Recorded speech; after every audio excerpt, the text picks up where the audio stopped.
Hi friends, it's me, your Sinister Sewist. This week we're going to focus on flat felled seams. So I'm going to show you a couple of different ways to fell your seams. One is a little more historical and one that I'm more familiar with. And that one looks like this from the outside. So you can see the stitches, and of course you would use a different color that matches the fabric. And then this is what it looks like on the inside. And then the other one that is a little more subtle looks like this from the right side of the fabric and like this from the wrong side of the fabric. So they both look quite similar on the wrong side, but on the outside one looks a little more invisible and the other one is not. So get ready, I'm going to show you how to do both of those.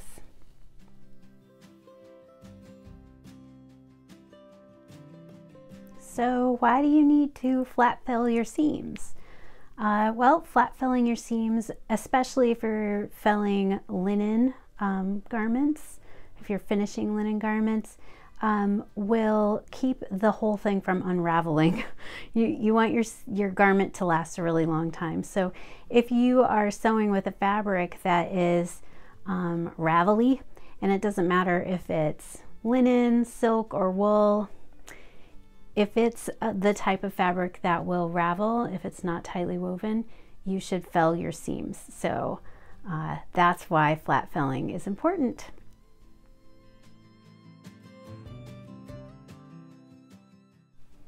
All right, let's get started. So you've already sewn your seam, and what you're going to do is open it out and try to flatten it as best you can, pulling at the seam so that you get it nice and flat.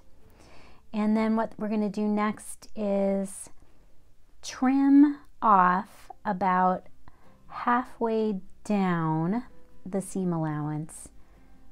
And I do that on the back because I want my nice stitches to show.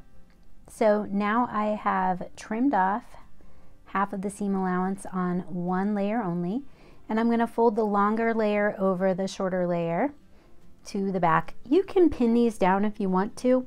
I never do.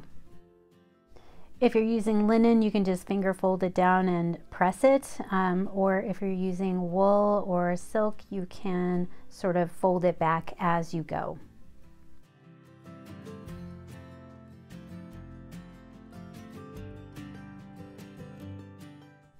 All right, so I have zoomed way in so you can see better what I'm doing here. So I like my knot to be inside the seam allowance, so I will go through from behind there on the fold and bring my first stitch up to the front, kind of close to the edge of the folded fabric edge. I'm going to just tuck the knot back behind there like that. And then when you take your first stitch, you're going to create it right off the edge there. So I'm gonna put my needle in and I'm going down at an angle and coming back out through to the front, close to the edge, and your stitches will be vertical as you sew them. The stitch on the other side of your fabric will be diagonal and it will show. It will be very visible. And you just continue doing that. Go right over the edge, slight diagonal, come back to the front.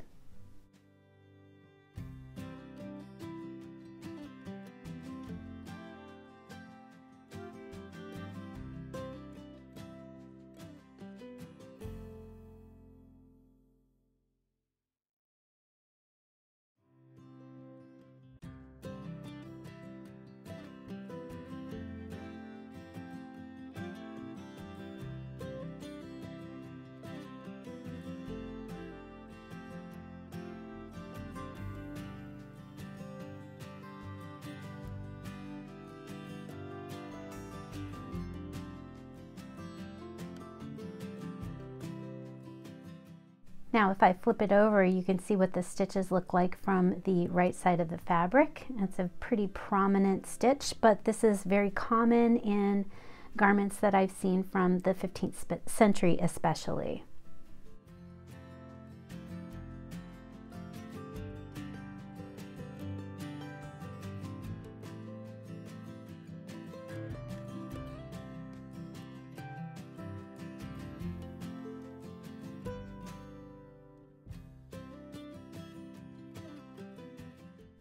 Now, once you're ready to create a knot at the end of the seam, or when you get low on thread, make a giant knot like I did. Just kidding, don't do that. What you're going to do is leave a loop. It's hard to see here that I will put my needle through the loop. So take a stitch underneath, leave a loop, put your needle through, and pull. And I like to hide the end of my thread inside the seam allowance. So after I tighten my knot here, I'm going to just push my needle between the layers of the fabric, come out, and then just snip my thread so you can't see the end of my thread.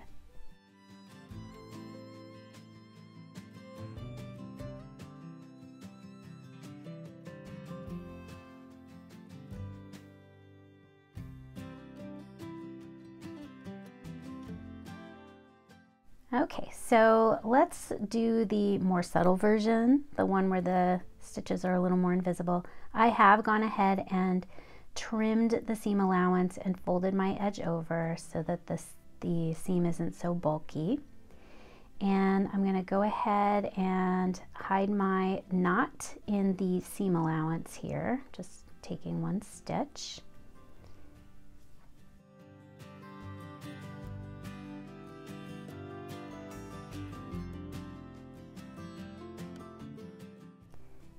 And when you begin to sew your first stitch, you're going to just pick up 1 or 2 threads from the fabric. So I'm just going to take my needle and pick up 1 thread.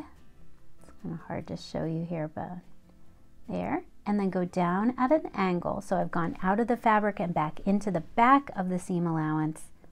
And now I'm pulling. I got to fiddle a little bit here with that first stitch because it wants to catch the edge of the fabric. But now I'm just going to tug and tighten that stitch. Then I'm going to continue by picking up 1 thread, go at an angle, come out to the front side of the seam allowance.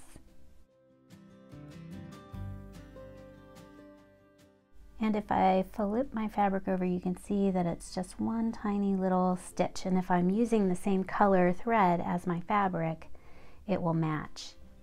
Now I'm using a brown linen thread to sew with.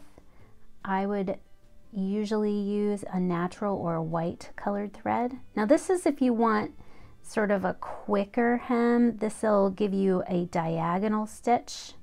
So see how I'm going over. This just makes it a little bit faster. You can do it this way too if you want to. I like my stitches straight up and down vertically, so I don't do a diagonal stitch. This is a hem stitch. I like mine straight up and down vertical. So catch 1 stitch and go across. This just makes it go a little bit faster.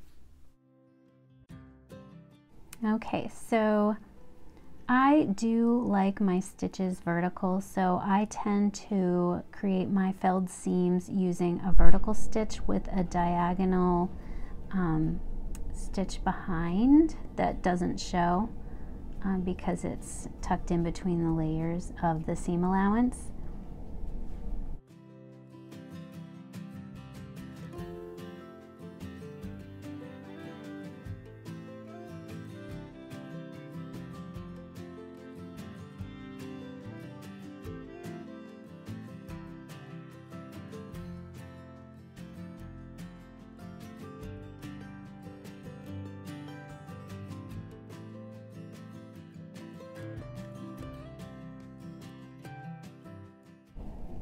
So you could have yours vertical or you could use a diagonal. I prefer vertical.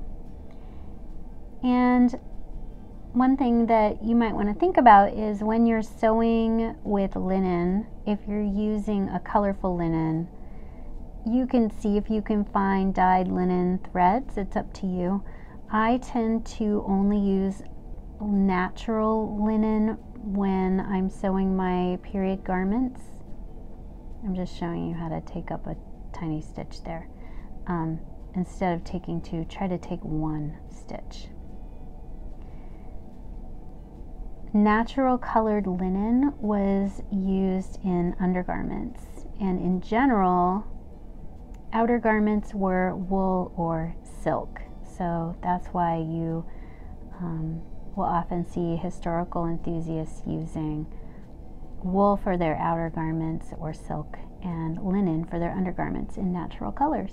So just like you did for the other type of felled seam, take that last stitch and then leave a loop, pull your needle through the loop, and then hide the end of your thread inside your seam allowance if that pleases you.